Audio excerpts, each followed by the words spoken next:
Niri asko gustatu zitzaidan berriki ikasiko jardunaldietan Amaia Arroyo Sagasta esaten zuen.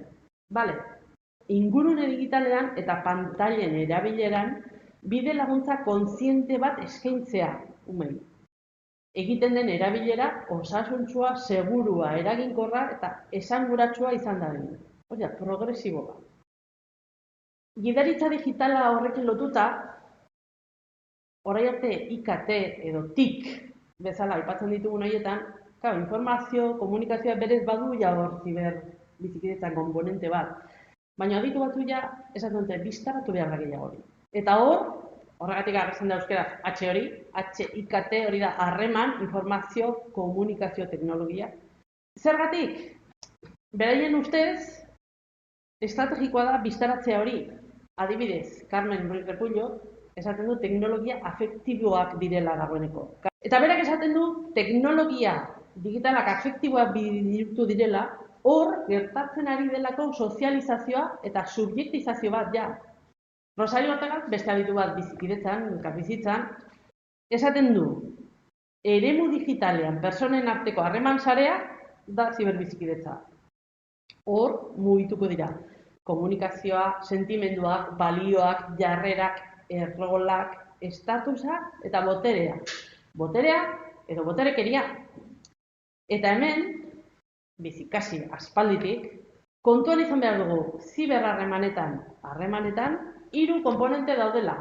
Bata da, ni nirekin, besteak, batzuk egongo dira, denbora luzez nire alboan, beste batzu sartu atera, edo ez, eta gero ingurua dugu, bestelako bizidunak, gauzak eta azken gure planeta eta unibertsua, hor gaude.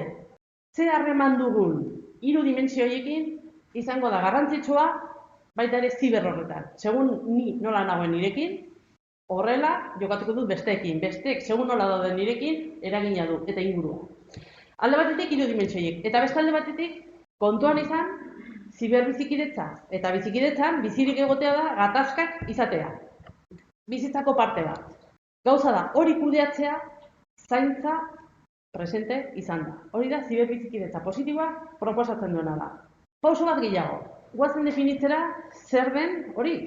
Elkarbizitza harremanak erregulatzeko modu asko daude, bat da heteronomoa eta hemen autonomoa.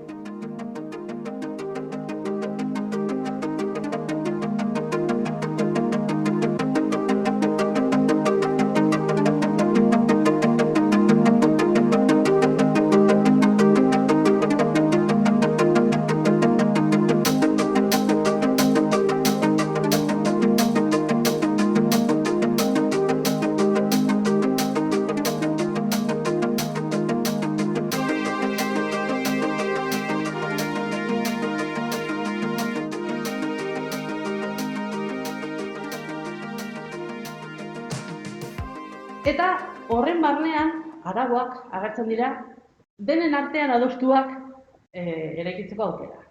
Eta hor daude netiketak. Ikusten duzu hor, ataza dagoela. Hori izango da, gure Moodle ikastaroan, erabiliko dugun ataza, netiketak. Eta hori da, goen mintegi honetan, aurreratzen hasiko dena. Eskubideak eta bete beharrak marko honetan, dira guztiontzat, eta gatazkak gertatzen direnean, gertatuko dira beti, hausnarketa, empatia, konpromisoa eta kaltearen edo minaren erreparazioaren zentratuko dira. Azken finean, netiketak dira ziber jokabideak erregulatzeko araua guztion artean adostua eta pistak ematen dituztenak bai teknikoki eta bai sozioemozionalki sarean egoteko. Honek abantailak eta irabazia suposatuko ditu bai gure irakaskuntza prozesuetan, horitu gaur ez dela hori gaia, horregatik zentatzen gara gehiago harremanetan, eta bai ziberbizitzan. Progresiboki ikasteko aukera izango dugulako ikasle, gu eta familiek eta hezkuntza komunitate osoak bidea egiteko eta horretan trebatzeko. Azkenean bizitzan arlo guztietan erantzun aproposak eman ahal izateko.